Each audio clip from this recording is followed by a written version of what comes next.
اللہم ارزقنی تفکرا و تدبرا لما یتلوہ لسانی من کتابک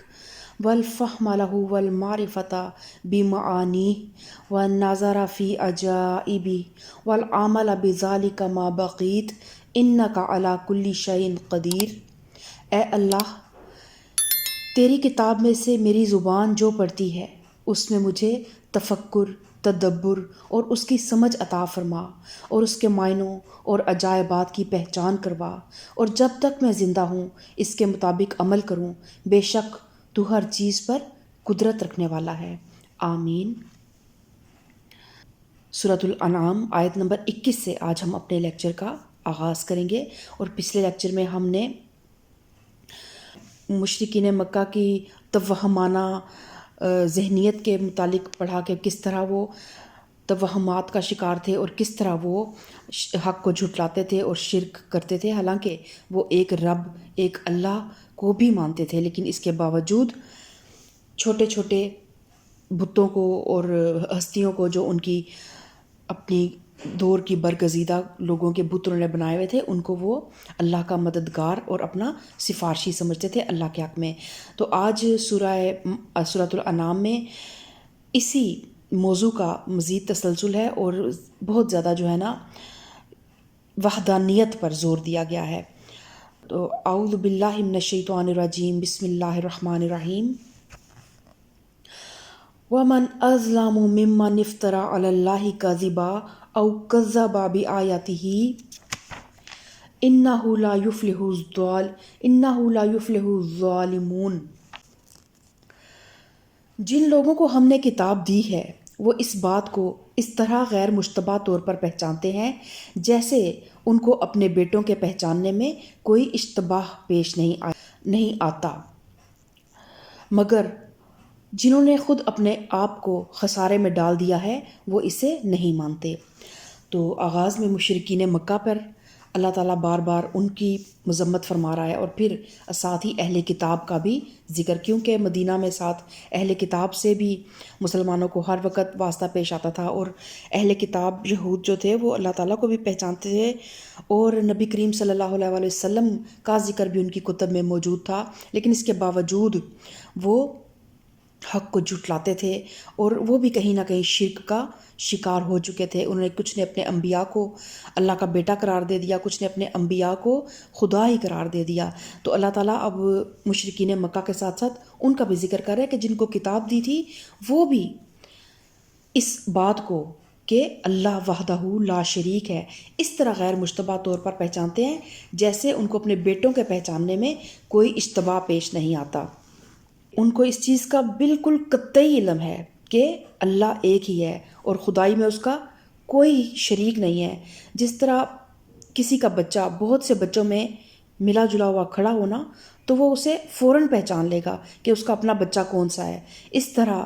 جو شخص کتاب الہی کا علم رکھتا ہو وہ الوہیت کے متعلق لوگوں کے بے شمار مختلف عقیدوں اور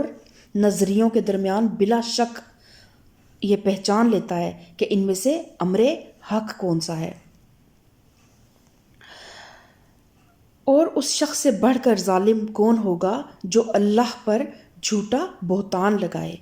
یعنی یہ دعویٰ کرے کہ خدا کے ساتھ دوسری بہت سی ہستیاں بھی خدائی میں شریک ہیں، خدائی صفات سے متصف ہیں، خداوندانہ اختیارات رکھتی ہیں، اور اس کی مستحق ہیں کہ انسان ان کے آگے عبدیت کا رویہ اختیار کرے۔ نیز یہ بھی اللہ پر بہتان ہے کہ کوئی یہ کہے کہ خدا نے فلاں فلاں ہستیوں کو اپنا مقرب خاص قرار دیا ہے، اور اسی نے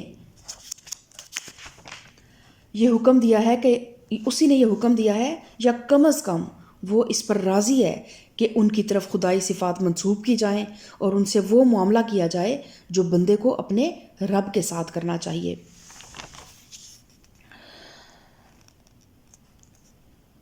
وَمَنْ أَظْلَمُ مِمَّنِ افْتَرَىٰ عَلَى اللَّهِ كَذِبًا أَوْ كَذَّبَ بِآيَاتِهِ، یا اللہ کی نشانیوں کو جھٹلائے، ایک تو اللہ پر جھوٹا بہتان لگائے یا اللہ کی نشانیوں کو جھٹلائے، تو وہ شخص بھی بہت ظالم ہے۔ تو اللہ کی نشانیوں سے مراد وہ نشانیاں بھی ہیں جو انسان کے اپنے نفس اور ساری کائنات میں پھیلی ہوئی ہیں، اور وہ بھی جو پیغمبروں کی سیرت اور ان کے کارناموں میں ظاہر ہوئیں، اور وہ بھی جو کتب آسمانی میں پیش کی گئیں۔ یہ ساری نشانیاں ایک ہی حقیقت کی طرف رہنمائی کرتی ہیں، یعنی یہ کہ موجودات عالم میں اللہ صرف ایک ہی ہے، باقی سب بندے ہیں۔ اب جو شخص ان تمام نشانیوں کے مقابلے میں کسی حقیقی شہادت کے بغیر یا کسی علم، کسی مشاہدے یا کسی بھی تجربے کے بغیر مجرد قیاس، گمان یا تقلید آبائی کی بنا پر دوسروں کو الوہیت کی صفات سے متصف اور خداوندی حقوق کا مستحق ٹھہراتا ہے، ظاہر ہے کہ اس سے بڑھ کر ظالم اور کوئی نہیں ہو سکتا۔ وہ حقیقت اور صداقت پر ظلم کر رہا ہے، اپنے نفس پر ظلم کر رہا ہے، اور کائنات کی ہر اس چیز پر ظلم کر رہا ہے جس کے ساتھ وہ اس غلط نظریے کی بنا پر کوئی معاملہ کرتا ہے۔ کہ اللہ تعالیٰ نے فرما دیا نا کہ ان الشرک لظلم عظیم، کہ بے شک شرک جو ہے نا وہ بہت بڑا ظلم ہے، اور وہ ظلم جو ہے نا انسان اپنے نفس کے ساتھ کر رہا ہوتا ہے، کہ اپنے رب کے ساتھ اوروں کو شریک ٹھہرا کر اس کی رحمت سے خود کو محروم کر لیتا ہے، ہمیشہ کے لیے، اس زندگی میں بھی اور اس زندگی میں بھی۔ وَيَوْمَ نَحْشُرُهُمْ جَمِيعًا ثُمَّ نَقُولُ لِلَّذِينَ أَشْرَكُوا أَيْنَ شُرَكَاؤُكُمُ الَّذِينَ كُنْتُمْ تَزْعُمُونَ، جس روز ہم ان سب کو اکٹھا کریں گے اور مشرکوں سے پوچھیں گے کہ اب وہ تمہارے ٹھہرائے ہوئے شریک کہاں ہیں جن کو تم اپنا خدا سمجھتے تھے، تو وہ اس کے سوا کوئی فتنہ نہ اٹھا سکیں گے کہ یہ جھوٹا بیان دیں گے کہ اے ہمارے آقا، تیری قسم ہم ہرگز مشرک نہ تھے۔ دیکھو اس وقت یہ کس طرح اپنے اوپر آپ جھوٹ کھڑیں گے، اور وہاں ان کے سارے بناوٹی معبود گم ہو جائیں گے۔ کہ کس طرح اپنے اوپر خود جھوٹ کھڑیں گے کہ پوری زندگی ایک عمل کرتے رہے، اور وہ عمل اللہ کے سامنے پیش ہے، ان کے نامہ اعمال میں لکھا ہوا ہے، لیکن اب وہ زبان سے اپنے اعمال کی تکذیب کر رہے ہیں۔ وَمِنْهُمْ مَنْ يَسْتَمِعُ إِلَيْكَ وَجَعَلْنَا عَلَىٰ قُلُوبِهِمْ أَكِنَّةً أَنْ يَفْقَهُوهُ وَفِي آذَانِهِمْ وَقْرًا وَإِنْ يَرَوْا كُلَّ آيَةٍ لَا يُؤْمِنُوا بِهَا حَتَّى إِذَا جَاءُوكَ يُجَادِلُونَكَ يَقُولُ الَّذِينَ كَفَرُوا إِنْ هَٰذَا إِلَّا أَسَاطِيرُ الْأَوَّلِينَ۔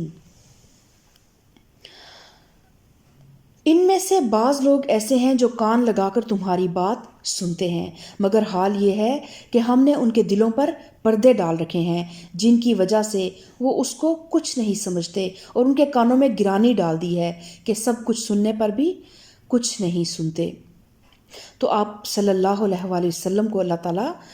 متنبع فرما رہے ہیں کہ بہت سے لوگ ان میں سے ایسے ہیں جو آپ کی مجالس میں آ کر بیٹھتے ہیں، اور آپ کو ایسے لگ رہا ہوتا ہے کہ بڑے غور سے آپ کی باتیں سن رہے ہیں، لیکن حقیقت کیا ہے کہ کیونکہ ان کے دلوں پر تعصب کے پردے ڈلے ہوئے ہیں، تو اس لیے اللہ تعالیٰ نے ان کی کانوں پر اور ان کی آنکھوں پر بھی پردے ڈال دیے ہیں۔ تو یہاں پر اب ہمارے ذہن میں سوال آتا ہے، تو پھر اللہ نے ان کے کانوں پہ پردے ڈال دیے، اللہ نے ان کی آنکھوں پہ پردے ڈال دیے، تو ان کا تو کوئی قصور نہ ہوا۔ تو یہاں پر یہ بات ملحوظ رہے کہ قانون فطرت کے تحت جو کچھ دنیا میں ہوتا ہے اسے اللہ تعالیٰ اپنی طرف منسوب فرماتا ہے، کیونکہ دراصل اس قانون کا بنانے والا اللہ تعالیٰ ہی ہے، اور جو نتائج اس قانون کے تحت رونما ہوتے ہیں وہ سب حقیقت میں اللہ کے اذن اور ارادہ کے تحت ہی رونما ہوتے ہیں۔ ہٹ دھرم منکرین حق کا سب کچھ سننے پر بھی کچھ نہ سننا، اور داعی حق کی کسی بات کا ان کے دل میں نہ اترنا ان کی ہٹ دھرمی اور تعصب اور جمود کا فطری نتیجہ ہے۔ اور قانون فطرت یہی ہے کہ جو شخص ضد پر اترتا ہے اور بے تعصبی کے ساتھ صداقت پسند انسان کا سا رویہ اختیار کرنے پر تیار نہیں ہوتا، اس کے دل کے دروازے ہر اس صداقت کے لیے بند ہو جاتے ہیں جو اس کی خواہشات کے خلاف ہو۔ اس بات کو جب ہم بیان کریں گے تو ہم تو اس طرح کہیں گے کہ فلاں شخص کے دل کے دروازے بند ہیں، اور اسی بات کو جب اللہ بیان فرمائے گا تو وہ یوں فرمائے گا کہ اس کے دل کے دروازے ہم نے بند کر دیے ہیں، کیونکہ ہم صرف واقعہ بیان کرتے ہیں اور اللہ حقیقت واقعہ کا اظہار فرماتا ہے، اور انسان کا دل اللہ کی 2 انگلیوں کے درمیان ہے، اور پھر اللہ تعالیٰ خود ہی فرماتا ہے نا کہ بے شک وہ سینوں کے بھید تک جانتا ہے۔ تو اللہ تعالیٰ ایک انسان کو ایک وقت تک دیکھتا ہے جب وہ انسان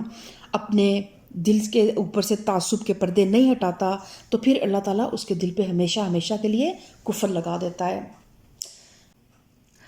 وہ خواہ کوئی نشانی دیکھ لیں، اس پر ایمان لا کر نہیں دیں گے۔ حد یہ ہے کہ جب وہ تمہارے پاس آ کر تم سے جھگڑتے ہیں تو ان میں سے جن لوگوں نے انکار کا فیصلہ کر لیا ہے وہ یہی کہتے ہیں کہ یہ ایک داستان پارینہ کے سوا کچھ نہیں ہے۔ یعنی کہ جن لوگوں کے دلوں میں تعصب ہے نا، وہ ساری باتیں سننے کے بعد نا بس ایک لفظ کہتے ہیں یہ تو جی پرانے قصے ہیں۔ تو یہ نادان لوگوں کا عموماً قاعدہ ہوتا ہے کہ جب کوئی شخص انہیں حق کی طرف دعوت دیتا ہے تو وہ کہتے ہیں کہ تم نے کون سی نئی بات کہی ہے، یہ تو ساری وہی پرانی باتیں ہیں جو ہم پہلے سے شروع سے سنتے چلے آ رہے ہیں۔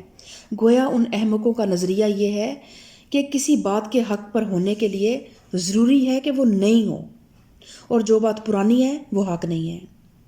حالانکہ حق ہر زمانے میں ایک ہی رہا ہے اور ہمیشہ ایک ہی رہے گا۔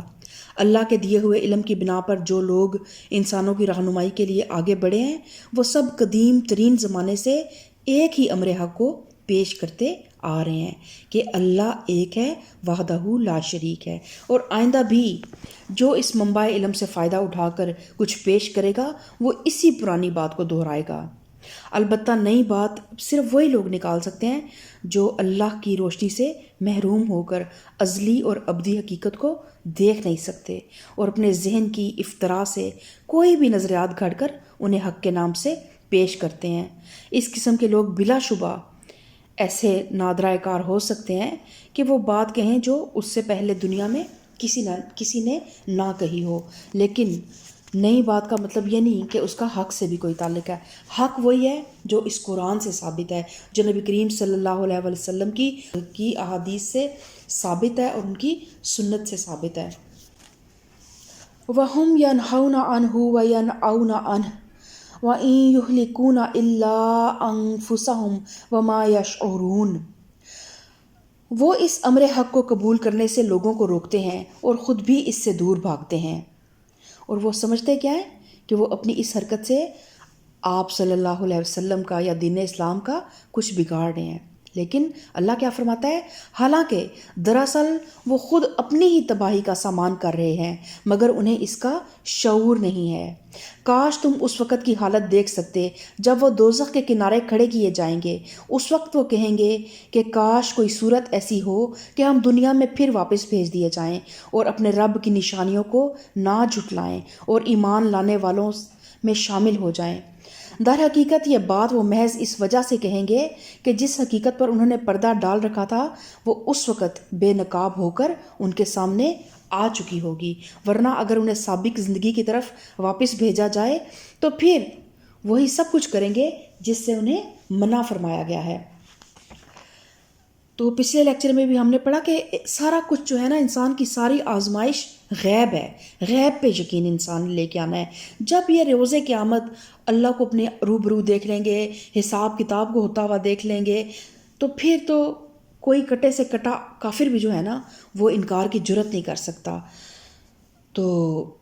ان کا یہ جو قول ہے نا کہ جب یہ اللہ کے سامنے اس وقت کہیں گے کہ ہمیں ایک بار دنیا میں بھیجے جائیں تو ہم اللہ کی نشانیوں کو نہ جھٹلائیں گے اور ایمان لانے والوں میں شامل ہو جائیں گے، یہ در حقیقت عقل اور فکر کے کسی صحیح فیصلے اور کسی حقیقی تبدیلی رائے کا نتیجہ نہیں ہوگا، بلکہ محض جب یہ مشاہدہ حق کر لیں گے، جس وقت یہ غیب کو اپنی آنکھوں سے دیکھ لیں گے، اس وقت اس کے پر ایمان لے کر آئیں گے۔ تو اس کے بعد ظاہر ہے کہ اس وقت تو کوئی بھی انسان جو ہے نا کتنا بھی غافل ہو، جب اپنی آنکھوں کے آگے جہنم کی بھڑکتی ہوئی آگ دیکھے گا تو وہ کیسے پھر اللہ کا یا اللہ کے عذاب کا یا کسی بھی اللہ کی ہوئی بات کا انکار کر سکے گا۔ تو اللہ تعالیٰ فرماتا ہے وَلَوْ رُدُّوا لَعَادُوا لِمَا نُهُوا عَنْهُ وَإِنَّهُمْ لَكَاذِبُونَ، کہ اللہ تعالیٰ فرماتا ہے ورنہ اگر انہیں سابق زندگی کی طرف واپس بھیجا جائے تو پھر وہی سب کچھ کریں گے جس سے انہیں منع کیا گیا ہے، وہ تو ہیں ہی جھوٹے، اس لیے اپنی اس خواہش کے اظہار میں بھی جھوٹ ہی سے کام لیں گے۔ آج یہ لوگ کہتے ہیں کہ زندگی جو کچھ بھی ہے بس یہی دنیا کی زندگی ہے اور ہم مرنے کے بعد ہرگز دوبارہ نہ اٹھائے جائیں گے۔ کاش وہ منظر تم دیکھ سکو جب یہ اپنے رب کے سامنے کھڑے کیے جائیں گے۔ تو اس طرح یہ ہے جس طرح آپ دیکھیں کہ دنیا میں کسی انسان کو جب جیل کی سزا ہو جاتی ہے تو وہ جتنا عرصہ جیل میں رہتا ہے وہ یہی کہتا ہے کہ جب مجھے رہائی مل جائے گی تو میں ایک اچھا انسان بن جاؤں گا۔ وہ عدالت میں بھی یہی ثبوت دینے کی بھی کوشش کرتا ہے اور یہ گواہیاں بھی دینے کی کوشش کرتا ہے کہ میں گناہوں سے پاک ہوں اور آئندہ بھی زندگی میں کوئی گناہ یا کوئی جرم نہیں کروں گا۔ لیکن جیسے ہی وہ اپنی دنیا کی زندگی میں آزاد زندگی میں واپس آتا ہے تو اپنی اسی پرانی روش پر چل پڑتا ہے۔ اکثر لوگ ایسے ہوتے ہیں کیونکہ ان کے گناہ جو ہے نا، ان کے جرائم جو ہے نا، ان کے خون کے اندر رچ بس چکے ہوتے ہیں، ان کی فطرت کا حصہ بن چکے ہوتے ہیں۔ اسی طرح یہی شرک، یہی ابطال حق، یہی حق کو جھٹلانا جو ہے نا، یہ ان کفار کی فطرت میں شامل ہو چکا ہے۔ تو اللہ تعالیٰ تو انسان ان کا بنانے والا ہے، ان کا خالق ہے، مالک ہے اور ان کا مدبر ہے، تو اس کو ان کی تمام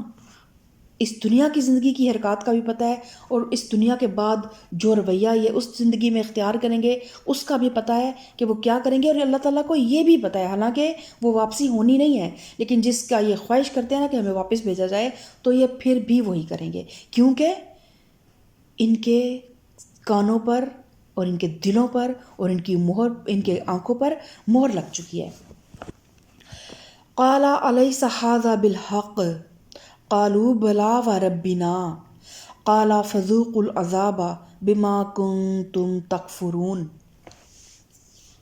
اس وقت ان کا رب ان سے پوچھے گا کیا یہ حقیقت نہیں ہے؟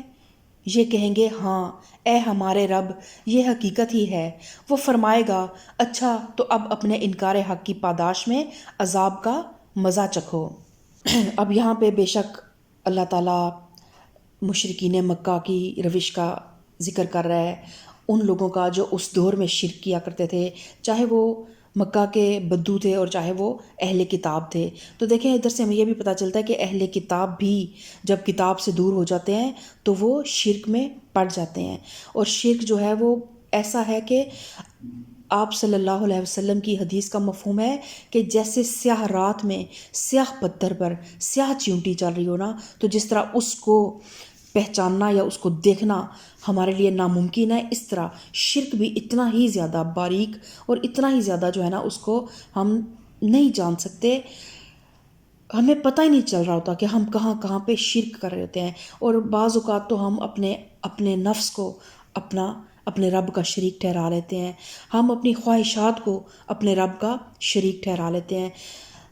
شرک ہمیں لگتا ہے کہ ہمارے سامنے کوئی بت کھڑا ہوگا، کوئی مجسمہ کھڑا ہوگا تو اسی کی ہم اگر پرستش کریں گے تو وہی شرک ہوگا۔ شرک یہ بھی ہے کہ ہمیں پتہ چل چکا ہے کہ ہمارے رب نے ایک مسلمان عورت کی میں اگر بات کروں کہ اللہ تعالیٰ نے مسلمان عورتوں کو کہا ہے کہ اور زمانہ جاہلیت کی عورتوں کی طرح تبرج نہ کرتی پھرنا۔ تو تبرج کیا ہوتا ہے؟ اپنے آپ کو پرومیننٹ کرنا، اپنے وہ سنگھار، اپنا وہ حسن جو ایک عورت کی صرف گھر میں اس کا اظہار اپنے شوہر کے سامنے کرنے کی اجازت ہے۔ وہ مارکیٹس میں، مالز میں جب اس طرح بغیر دوپٹے اور بغیر چادر کے جب وہ پھرتی ہے تو وہ کیا کر رہی ہے؟ وہ اپنی خواہشات کو، اپنی نفس کی تسکین کے لیے اپنے نفس کی تسکین کے لیے اپنی خواہشات کو اپنے رب کے حکم کا شریک ٹھہراتی ہے۔ تو یہ بھی ایک شرک کی قسم ہے۔ اس کے علاوہ جو بھی اولیاء کرام ہیں، جو بھی ولی اللہ ہیں، بے شک وہ اللہ تعالیٰ کے بڑے برگزیدہ بندے ہیں، انہوں نے اپنے رب اپنی زندگی میں اپنی زندگیوں کو اللہ کے دین کے مطابق گزارا، اللہ کے دین کی پرچار میں گزارا، اپنے آپ کو خواہشات نفس سے دور رکھا اور پوری زندگی حق کا پرچار کیا، اور وہ بے شک اللہ کے نزدیک نہایت برگزیدہ ہیں۔ لیکن ہمارے لیے حکم کیا ہے کہ ہم نے ان لوگوں کی صفات کو اپنانا ہے، ان کے نقش قدم پہ چلنا ہے جن پہ چل کر وہ اس جگہ تک پہنچے کہ اللہ کے دوست اور اللہ کے ولی کا لقب انہیں ملا۔ لیکن ہم نے ان کو سجدے نہیں کرنے، ہم نے ان کو جہاں پہ کوئی کتنا بھی بڑا آپ کو لگتا ہے کہ وہ پیر ہے ولی ہے، لیکن اگر آپ کو لگے کہ اس کی بات آپ کے رب کے حکم کے خلاف ہے تو پھر فوراً رجوع کریں اور اللہ کی طرف واپس پلٹ آئیں، کیونکہ شرک جو ہے وہ سیاہ رات میں سیاہ پتھر پر سیاہ چونٹی کی طرح ہے۔ تو اللہ تعالیٰ ہمیں شرک سے بچنے کی توفیق عطا فرمائے، آمین ثم آمین۔ سبحان ربک رب العزت عما یصفون وسلام علی المرسلین والحمد للہ رب العالمین۔